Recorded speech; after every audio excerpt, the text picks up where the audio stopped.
Hi everyone. So today we are going to be doing applications of logarithmic functions. So by the end of this module, you'll be able to apply exponential and logarithmic models to solve those real life situations. So this mostly uses our compound interest formula, but you will also find that it falls into any exponential model. So in this case, the initial value the bacteria in the culture is 12,000, and then it doubles every day. So you'll have to remember that the A value is your start, so it's 12,000, and then it's doubling each day, so it's going to be 2 to the x, where x stands for the amount of days. So this is an exponential model. Now, how many will be left after 6 days? So that's 12,000 times 2 to the 6th. So to find this, I'm using your calculator feature on your computers. So I would say 2 caret 6 equals, and so that's 64, and I'm going to hit times 12,000, and I would get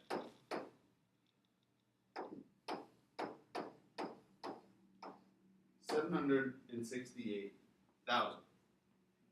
Now, that is applications of what we've done before.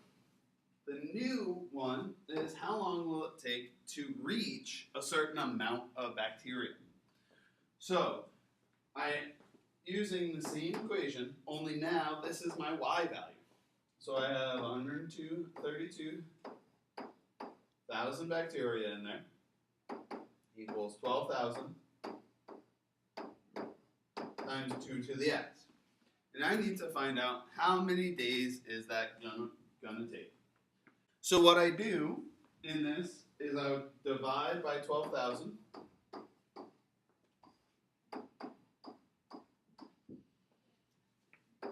These would cancel out. All these zeros would cancel out. So 132 divided by 12, well, that's 11 equals 2 to the x. Well, now I have to convert this to logarithmic function.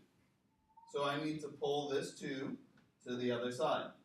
So x would equal log base 2 of 11. So now what I would do is I would plug this into the calculator.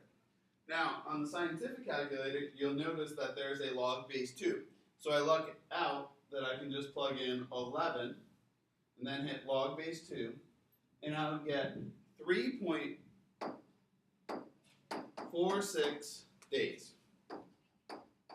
So about 3.5 days in there, I would have 132,000 bacteria. For problem number 2, now I have 1,200 in the bank, 5% interest rate, compounds monthly. And so I can set up A equals P 1 plus R over N raised to the N T. Well, in this case, I want to know how long will it be to get to 2,500. So 2,500 equals my initial 1 plus 0.05, because I have to take my rate and turn it into a decimal. Monthly is 12 raised to the 12t, because I have to find the number of years.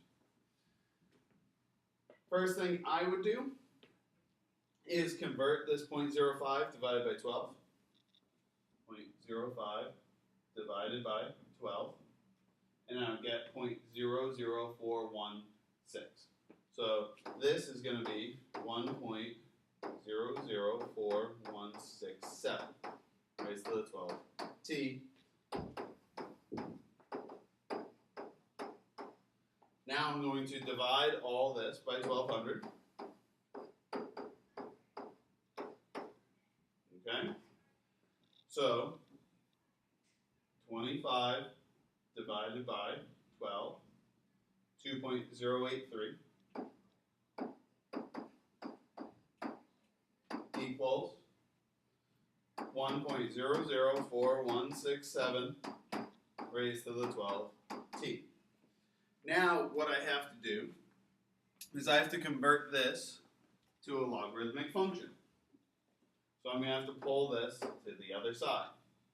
So it's going to be log base 1.004167 of 2.083 equals 12t. Now you will say, this is ridiculous. There's lots of decimals. Well, all I have to remember is how to convert over, because then my calculator will do the work for me. So I have this answer already stored. If you don't, you can type in 2.083. What I'm going to do is I'm going to convert this to log base 2 of 2.083 divided by log base 2 of 1.004167.